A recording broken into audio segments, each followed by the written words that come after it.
Looking at Latin American society, even after gaining independence, a lot of the social systems and social hierarchies remained in place. So, color continued to play a huge role in their social hierarchy. And people of European descent, that Creole class, pretty much dominated all aspects of political, economic, and social life. And the mixed races, the mestizos, really gained very little even after winning independence.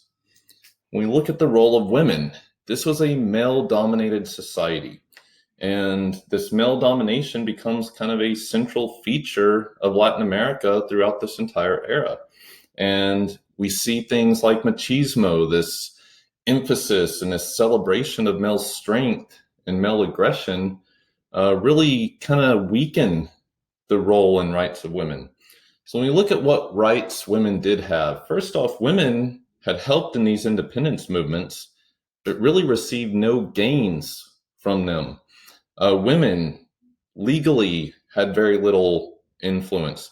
Most women remained under strong male control. And so women through the age of 25 or so were under the control of their father. And then once they were married, they were under the control of their husband. There was no women's movement in Latin America. And so women couldn't vote. Women weren't allowed to testify in court. Women weren't able to work without the permission of their husbands. And one of the few areas where we do see improvements for women was in education. There were efforts to educate girls and women, but the reasoning behind it was that women had to educate their children in the home, and so better educated women would lead to better educated children. Outside of that, we really don't see any significant gains for women in Latin America throughout this entire modern era. When we look at Latin American dependency, this is another lasting effect from European colonialism. Latin America, for the most part, fails to develop their own industries. And so, under European control, they had been forced to remain dependent on mostly Spain and Portugal. Well, that legacy continued even after gaining their independence. And so, their entire economies revolved around cash crops and raw materials. And they had to import finished products from the West. And so gradually we do see some slight improvements. We're going to see economic growth in the kind of second phase of the Industrial Revolution. And with that, we're going to see improved education. We do see a stronger emphasis on private industries. We see the spread of some more secular attitudes. We see an expansion of some technologies, but very limited. Mostly it was technologies that aided getting raw materials out of Latin America. So we see the spread of railroads and steamships and things like that. We are going to see a great boom take place in the middle of this era.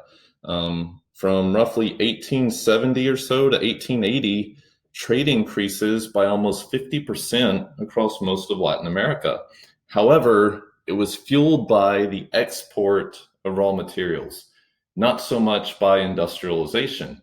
And what really fueled it was industrialization over in Europe and the United States, because as Europe and the United States industrialized, well, they needed more raw materials for their factories. And that's what really fueled this great boom. It was driven by exports. As the demand for rubber and copper and tin and beef and oil and coffee increased, well, that benefited these economies that were dependent on the export of those products. In Mexico, Brazil, and Argentina, they are going to see some limited industries. However, the big problem was all of these industries were under foreign control. It was fueled by foreign investments, and so many of their key industries were under British control. Later, Germany plays a big role. The US, by the end of this period, plays a big role. But it's really Britain that's going to play the biggest role in Latin America during this period. They are going to buy a large amount of Latin American crops and raw materials. They're going to sell a ton of British goods back to Latin America. And it's not really until the end of this era that we see more US and German influence in Latin America. Also, this limited growth was often at the expense of the poor. Many peasants lost land as a result. And another side effect of this kind of limited period of economic growth was many Europeans are going to immigrate to parts of Latin America, especially Argentina and Brazil, because as plantations spread and they needed labor, well, now that labor was coming mostly through immigration. And so we'd have Europeans immigrate to Latin America, some of them permanently, and then many others, like Italians, for example, they would come and they would work during the growing seasons and then go back to Italy and return the next growing season.